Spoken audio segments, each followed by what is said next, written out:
Welcome to my channel. I am Adam W. Rodriguez, and I am your host here at The Art of AWR. For this particular video, I am going to review and make observations about the play Oedipus Rex, also known as Oedipus Tyrannus, also known as Oedipus the King. Now wait. This is not a history lesson. This is an actual appreciation and review of the play Oedipus. I just reread it. It's a great piece of literature, and I'm really excited to share it with everyone. But before I begin, I would like to invite you to subscribe to my channel. It's right over there. There's my channel. I am a visual artist and a performer and a producer of 30 plus years. So if you like the idea of a guy who's been in arts and entertainment for as long as I have, doing reviews and making observations and recommendations about literature that we all love, please consider subscribing to my channel and then hitting that bell so you get notifications every time a new video drops. Awesome. Let's move on.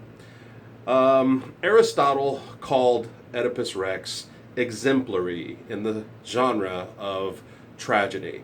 Back in those days, you had two genres, as opposed to today, where we have a 9 kajillion genres. Back then, all you had was comedy and you had tragedy, and they were all drama, right? Honestly, I'm not sure if I can back that up historically. So, I mean, if you've got other thoughts or information about genres back in the day and how they have developed over the centuries, I would love to hear about that. Mention it in the comments. I'd love to have a discussion. I find that subject matter quite fascinating. But moving on.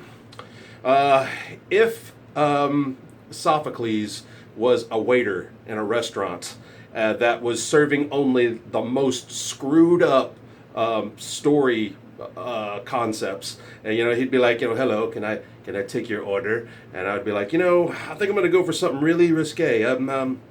I think I'm gonna have me some incest. And he'd be all, ooh, that's an excellent choice. What would you like for your sides? And I'd be like, what is filicide? Oh, that is a parent killing their children. Oh, okay, yeah, I'll have that. What's parricide? Oh, that's the children killing their parents. Oh, yeah, okay, I'll have that then. You get 3 sides. Ooh, that sounds filling. Suicide? Excellent choice. I'll be right back. And then he delivers, right?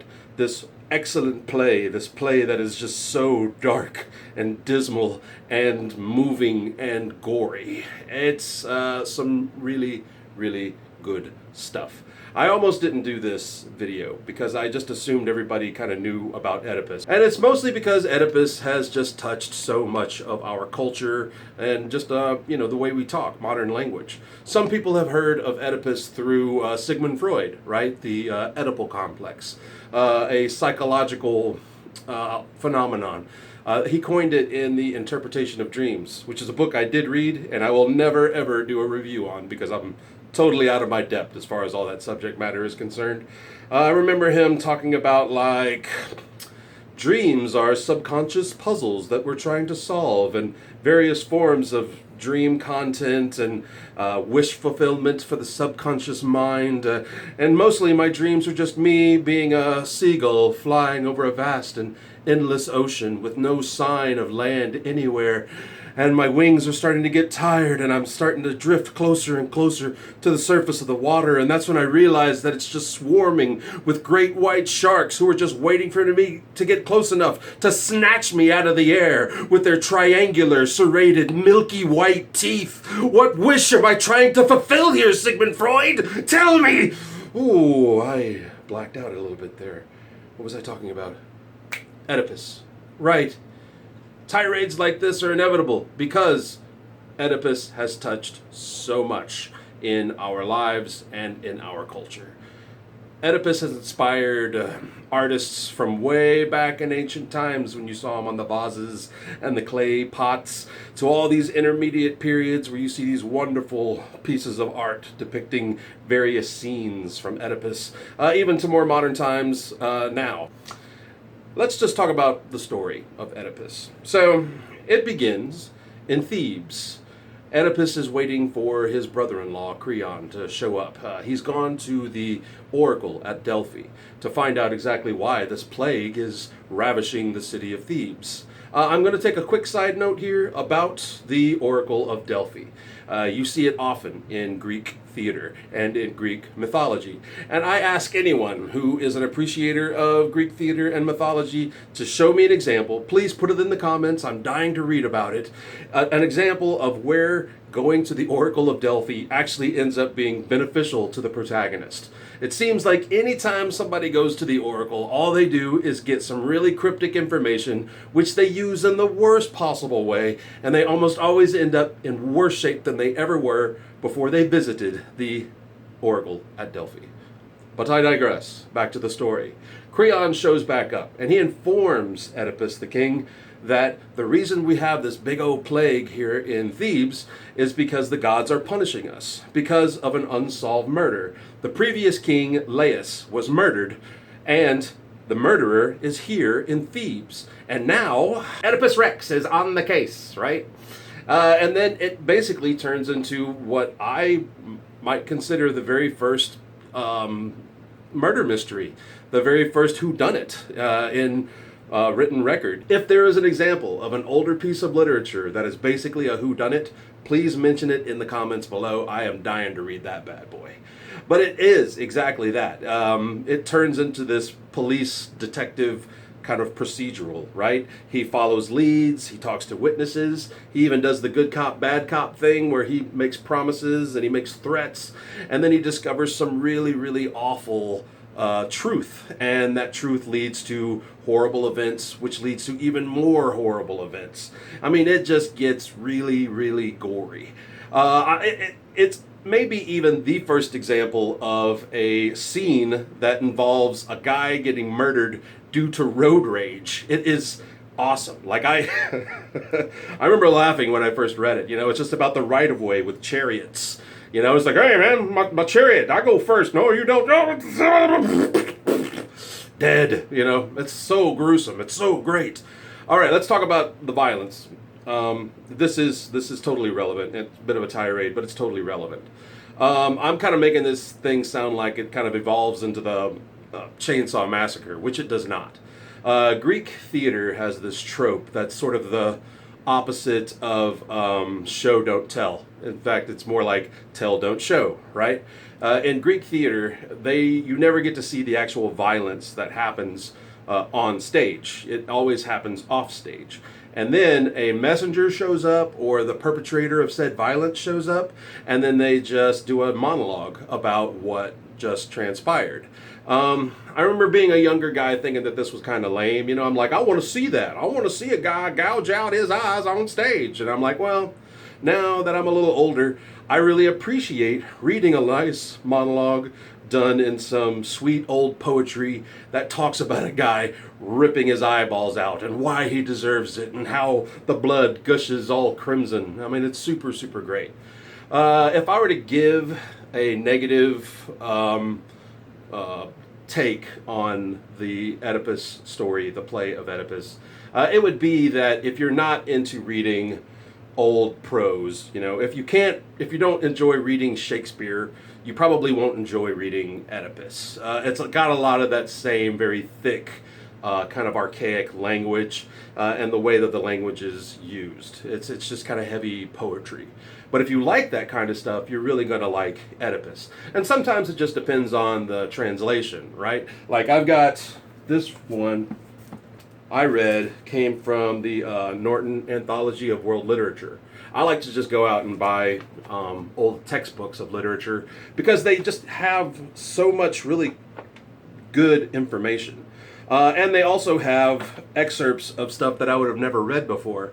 I mean, you know, I've read parts of the Arabian Nights in here. There's some cool Chaucer selections, Beowulf, but there's also really cool stuff from Japan and the Middle East that I had never read before, and I found myself really enjoying. So, you know, if you ever get a chance, and the cool thing about them is sometimes they're just excerpts, so you just get to kind of get a taste, right? Another really cool thing was this has a lot of historical context that's written into this as well. It gives you a glimpse of what Athens was like when the play came out. And it also gives you a cool history of Sophocles himself. So I suggest having those kind of extra footnotes to just kind of further enrich your experience. I don't feel like I'm giving you too many in the way of spoilers, by the way, because the people that actually watched Oedipus, even back in the day, when it debuted, they already knew who Oedipus was and what he was guilty of.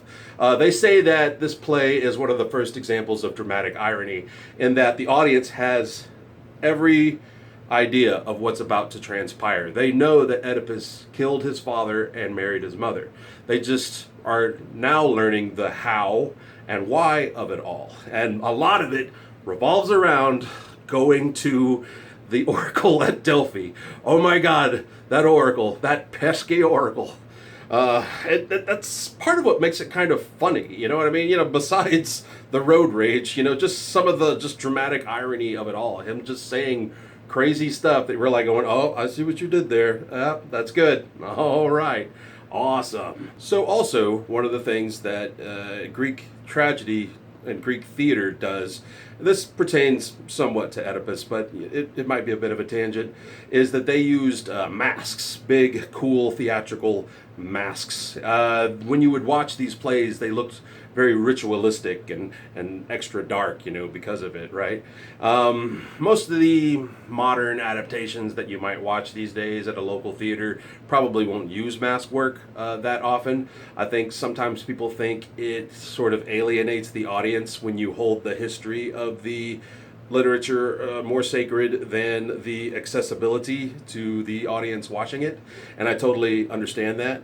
I myself, if I was ever asked to direct Oedipus, I would probably use masks. I might use it in a more commedia dell'arte kind of way instead of a Greek tragedy. You know what? That's a tangent that has nothing to do with Oedipus, so I'm not going to go there. But once again, as you can see, there's all this really cool touch here and there on the whole concept, and that's what makes Oedipus so great, is that it is a foundational piece and it still remains an excellent piece of literature to read.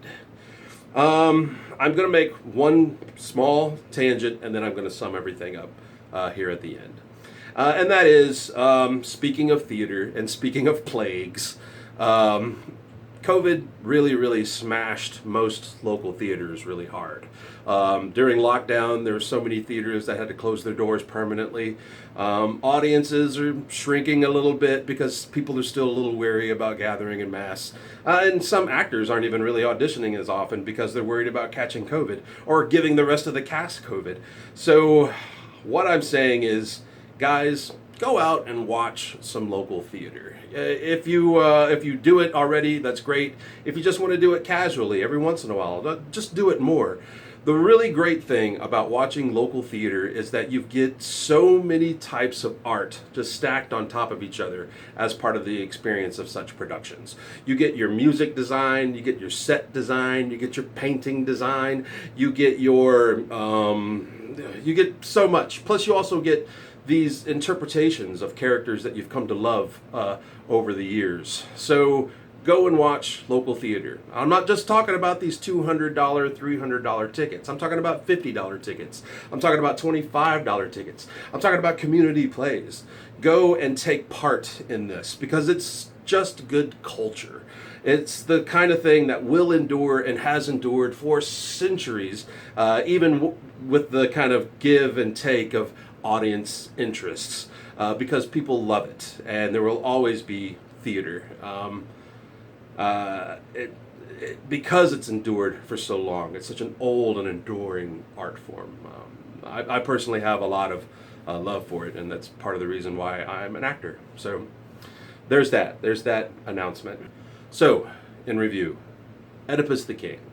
It's dark, it's fantastical. You get to see these interesting characters maneuver through really dark subject matter. If you like foundational literature that has informed some of the greatest pieces that you read from back in the day to even now, this is a great piece to read. It's short and it's awesome. So, I hope you've enjoyed my review and observations about Oedipus Rex. I hope to see you next time.